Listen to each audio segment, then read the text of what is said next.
Let's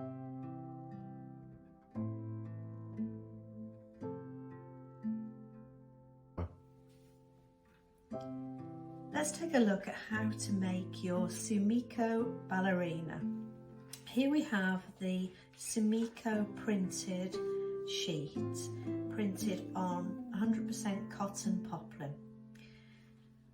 And you also have your Wabi-Sabi label if you would like to add that into the Sumiko Ballerina.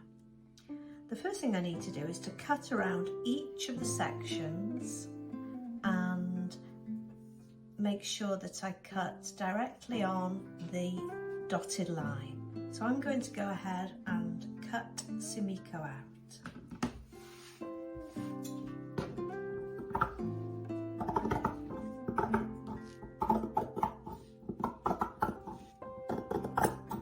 I've gone ahead and cut out all the Sumiko parts. So I'm going to put the right sides of the body together, matching the edges, and we're going to stitch from the top here all the way down and to the bottom here.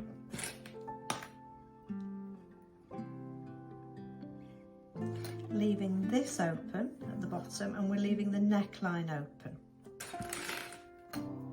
So we'll stitch again right from the top here all the way around, just inside the colour of the printed piece, right the way down to the bottom, to prepare the body.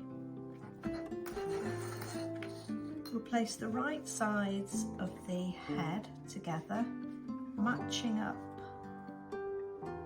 perfectly. Let's get that nice and straight.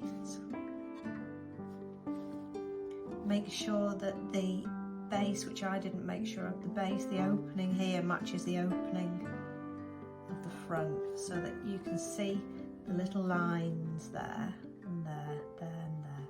So just match those up. And you're going to stitch from there all the way around and stop there. So leave the neckline open.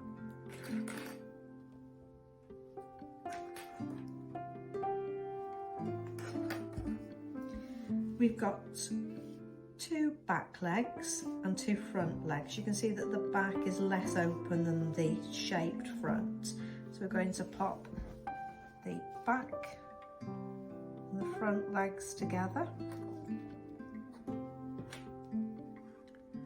And we're going to stitch from the top all the way around and up to the top.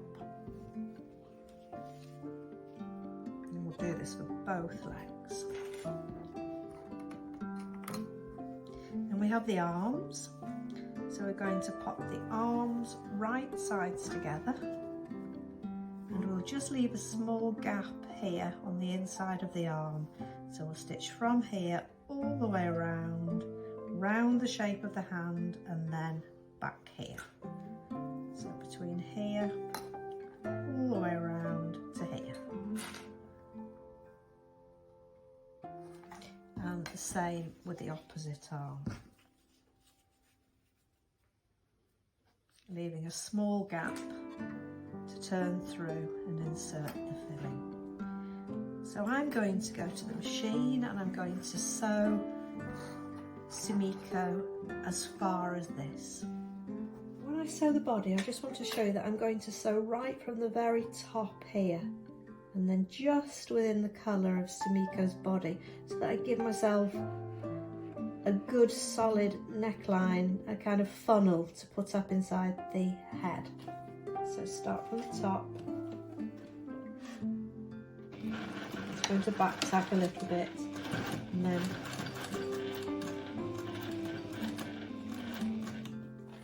follow the curve of the body.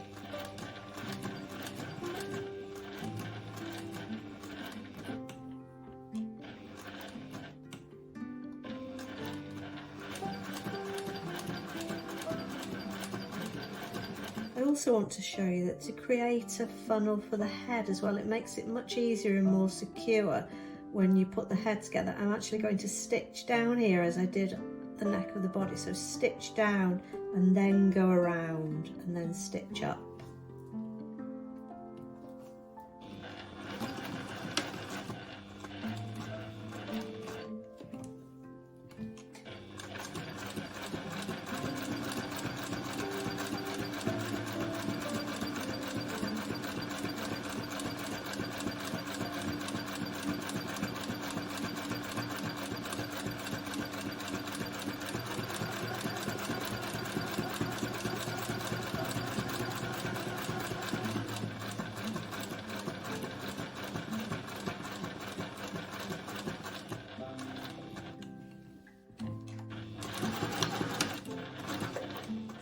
see that I've sewn up here, around and down, so that if I clip in now to the corner of the neckline, then I'm just going to clip in a few more times around the head, just to allow the circle to turn through and open.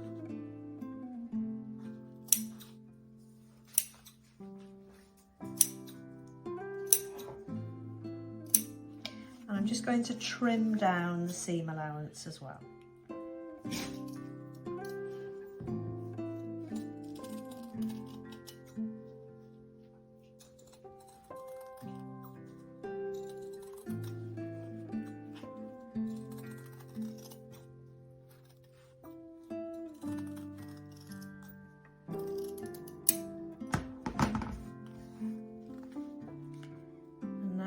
To turn through Sumiko's head, which is quite a tricky thing to do because we only have a tiny gap. But once we start the process off, bit by bit we can pull through the fabric and turn it through the tiny neckline.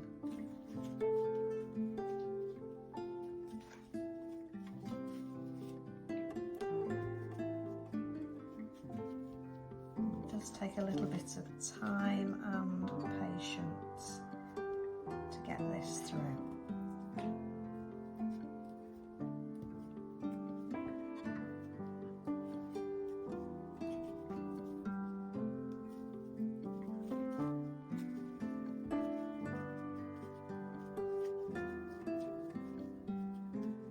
Once you get it going, it tends to come through more quickly.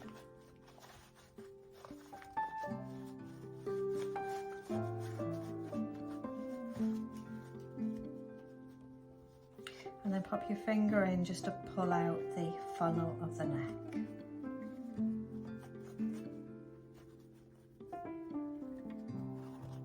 So that is the shape of Sumiko's head. Then we need to go ahead and turn through the body, which is much simpler. However, we do need to snip in here on the curve of the neckline. And we will just trim down the seam allowance.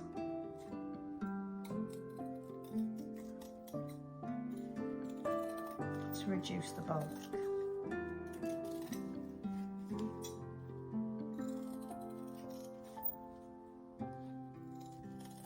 And just snip in there at the waist to allow that to open up.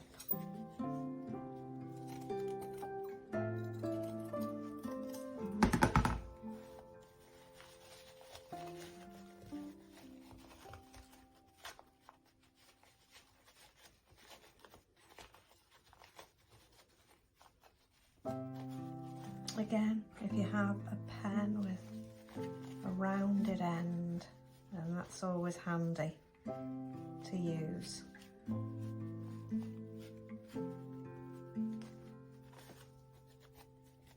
And use the warmth of your fingers to roll out the seams and make sure there are no creases and that everything is turned out right to the seam edge.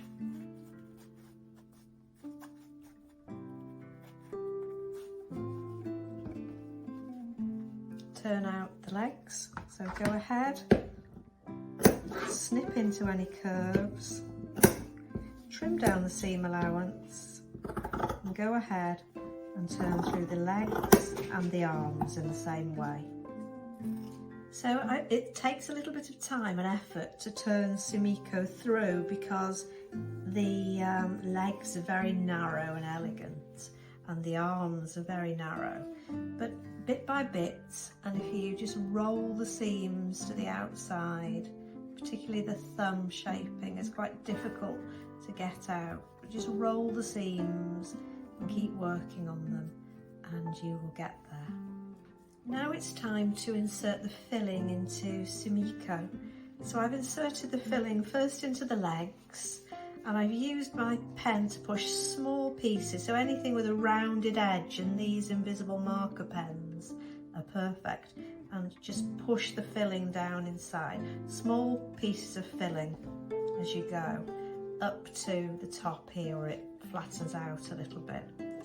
I've filled Sumiko's body, and I just had to filled it from the bottom, but then I had to put a little bit more in at the top here just to stiffen the neck, and you'll see why in a moment. I tucked the seam allowance here inside the head and inserted the filling into this hole, and again it's a slow process. Small pieces of filling work best, and just prise them in until you're happy with the quantity of filling that you've got in there. The arms, again, we have the openings here, so again small pieces of filling, and use a rounded object to just get the filling in.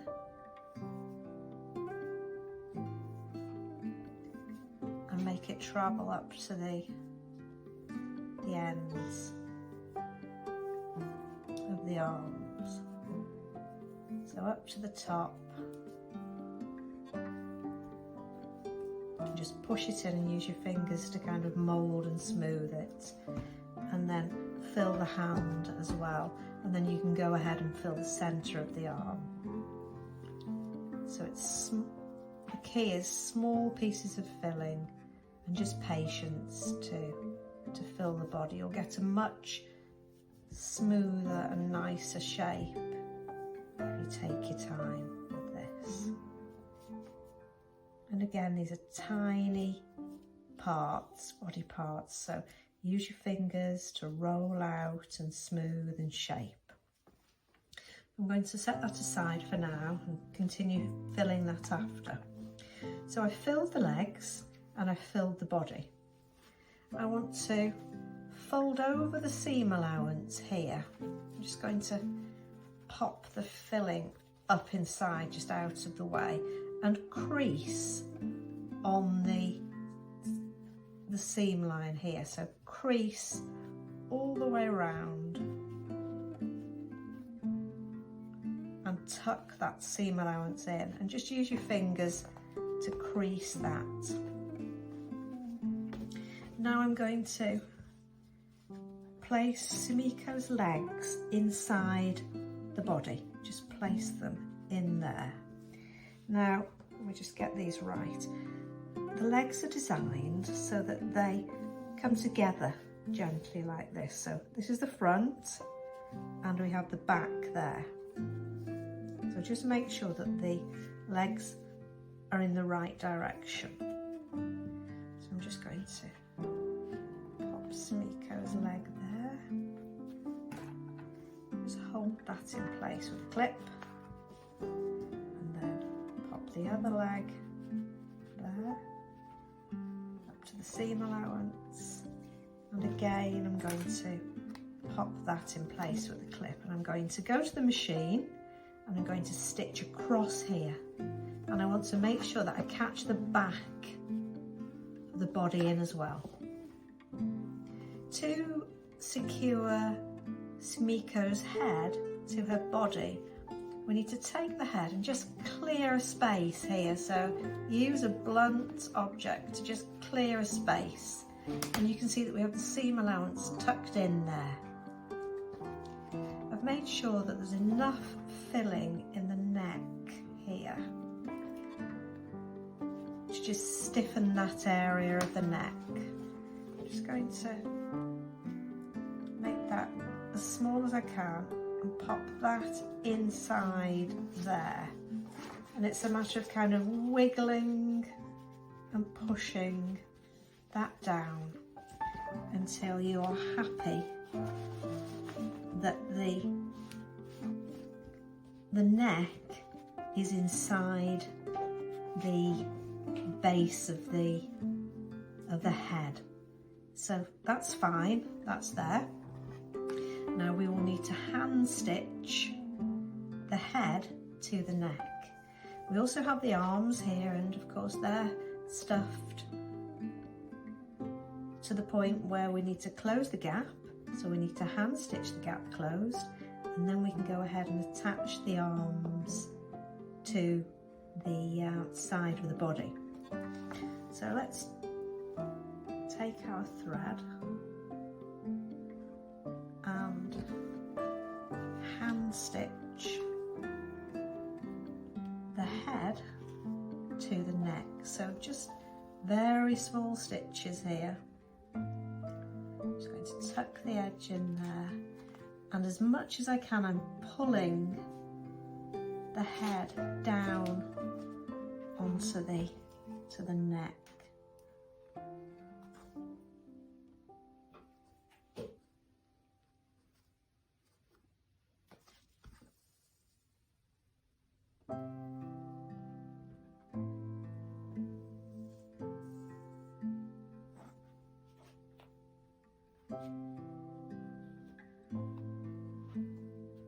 Some very tiny stitches to just secure the head to the body.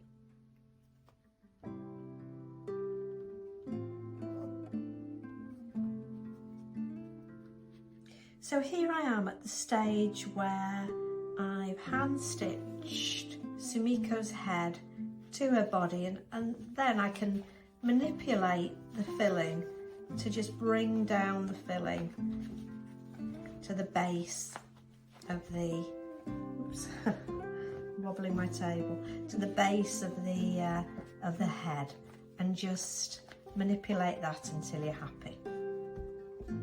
I've gone ahead and hand stitched the gap closed for the arms. So the only thing left to do now is to attach the arms to the body.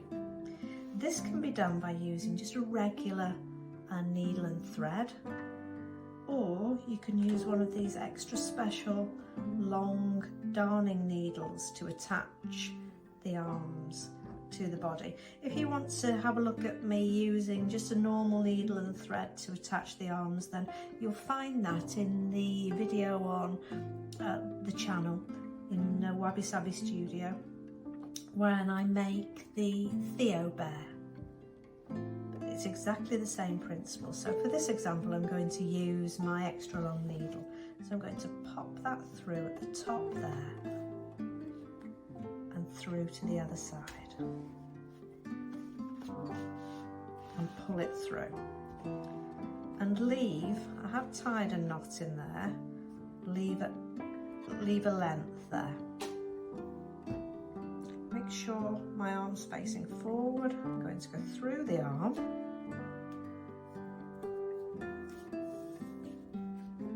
And secure the arm there. So not too tight.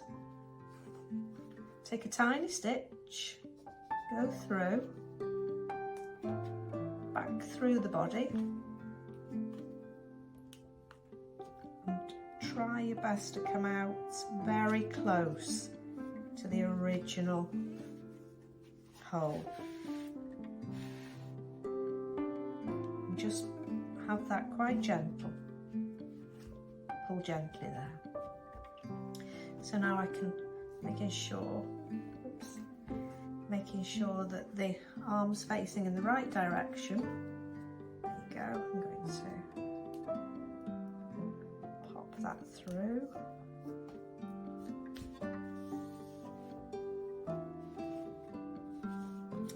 Before I do that, I need to remember to just tie a knot here.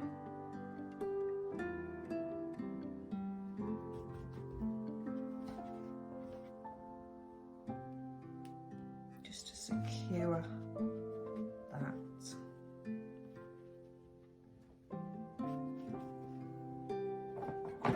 Just going to snip that short.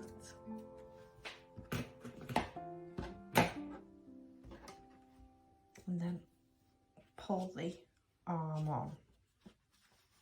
So I'm just going to go through a couple more times now, backwards and forwards, so through the body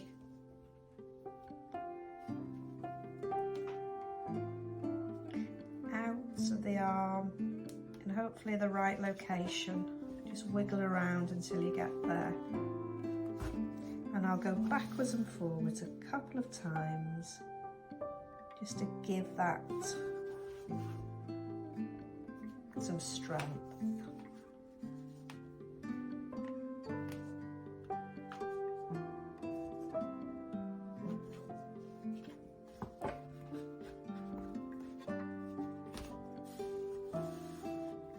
And pull until you're happy, not too tight, but until you're happy with the strength of that. I still need to go backwards and forwards a few times there just to secure that off.